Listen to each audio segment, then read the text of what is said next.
एक बार की बात है, एक गांव में सुशीला और उसका पति रामू रहते थे। वह बहुत ही ज़्यादा गरीब थे।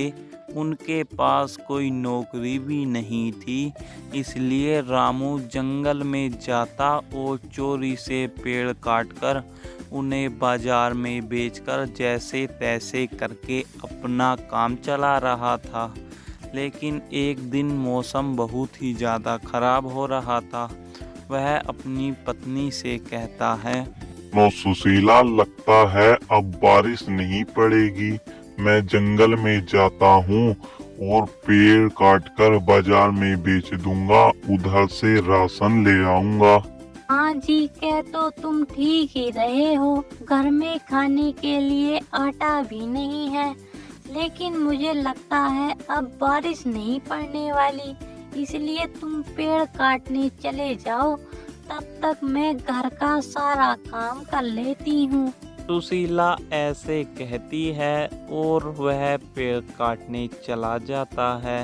वह अपने गांव से निकलता है और लोगों के घरों को देखता है और बहुत ज़्यादा निराश होता है, क्योंकि सभी गांव वालों के घर बहुत अच्छे और बड़े बने हुए थे। केवल बेचारा उस गांव में वही एक गरीब था। वह कुछ ही समय में जंगल में पहुंच जाता है। वह जंगल से जा रहा था, तभी उसके पास गांव का दोस्त उसे मिल जाता है। अरे भाई, तुम कैसे हो? तुम ठीक तो हो ना? हाँ हाँ भाई, मैं बिल्कुल ठीक हूँ। तुम कहाँ जा रहे हो? अरे, खाने के लिए कुछ भी नहीं है। मैंने सोचा पेड़ काटकर बाजार में बेच दूंगा, उधर से राशन ले आऊँगा। ठीक है तो भाई, तुम जाओ। वह वहाँ से जाने लगता है, लेकिन तभी उसे एक गुफा दिखाई देती है। वह कहता है, मौसम खराब था, तभी बहुत तेजी से बारिश भी पड़ने लगती है। वह कहता है, चलो, गुफा तो अच्छी दिख रही है, काफी पुरानी भी है, शायद इसमें कोई भी नहीं होगा। मैं कुछ टाइम भीगने से बच जाऊंगा। मैं कुछ समय के लिए इस गुफा में अंदर चलता हूँ।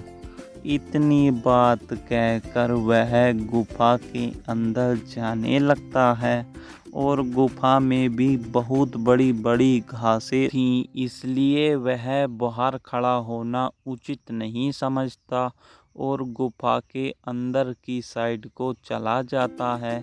लेकिन वहाँ पर उसे कंकाल दिखाई देते हैं। लेकिन तभी उसकी नज़र एक हीरे पर पड़ जाती है। रामू अपनी जान की परवाह ना करते हुए उस हीरे की तरफ बढ़ने लगता है और वह उस हीरे के पास पहुंच ही जाता है। अरे, ये कितना बड़ा हीरा है! मैंने सुना है कि इस हीरे को बेचने के बाद बहुत सारे पैसे मिलते हैं। तो है, आज मेरी किस्मत खुल गई है। मैं इसे बाजार में बेचकर बहुत अमीर हो जाऊंगा।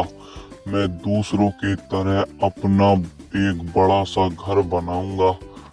लेकिन जैसे ही वह उस हीरे को उठाने जाता है, तो वो एक जादुई हीरा था, जिसमें क्या एक परी बंद हुई थी। वह परी एक तांत्रिक ने कुछ समय पहले बंद करी थी। लेकिन जैसे ही वह उसे उठाता है, वह हीरे के नीचे दबी हुई परी उस हीरे के ऊपर से आकर बाहर निकल जाती है और वह बहुत ज़्यादा डर जाता है और कहने लगता है, देखो परी, तुम जो भी हो, मैं तुम्हें बिल्कुल भी नहीं जानता। मैंने तुम्हारे साथ बिल्कुल भी गलत करने की कोशिश नहीं करी है। तुम मुझे जाने दो। अरे डरो मत, डरने वाली कोई भी बात नहीं है। तुमने तो बहुत अच्छा काम करा है। अब जो तुम मांगोगे, मैं तुम्हारी उस इच्छा को पूरी कर दूंगी। तुम एक चीज मुझसे मांग कर तो देखो। वह उससे बहुत सारे पैसे मांग लेता है और उन पैसों को लेकर अपनी घर की जाने लगता है। वह रास्ते में जा रहा था और उसे उस गुफा के अंदर बहुत ज़्यादा डर भी लग रहा था, क्योंकि वह सोच रहा था कि वह जो परी थी कहीं वह चुड़ैल ना हो। वह फाइनली अपने घर पहुंच ही जाता है और वह बहुत ज़्यादा खुश था और अपनी पत्नी को आवाज़ मारता है। भाग्यवान, तुम कहाँ हो? जल्दी से बाहर हो आओ। ये देखो कितने सारे पैसे लेकर आया हूँ मैं।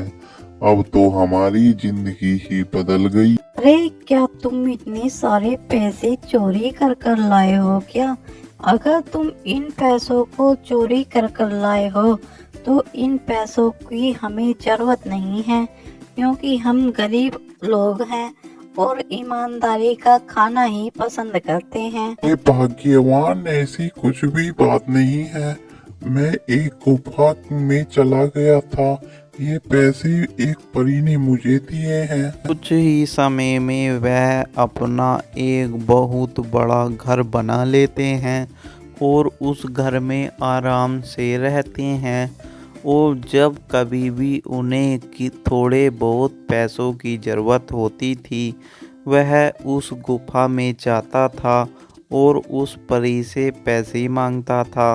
वह परी उसे बहुत सारे पैसे दे देती थी, क्योंकि उसने वह परी उस हीरे के नीचे से आज़ाद करवाई थी। अब उनकी ज़िंदगी बहुत अच्छे से बीत रही थी। तो बच्चों, कमेंट में ज़रूर बताना आपको ये कहानी कैसी लगी है। अगर अच्छी लगी हो तो एक लाइक कर देना।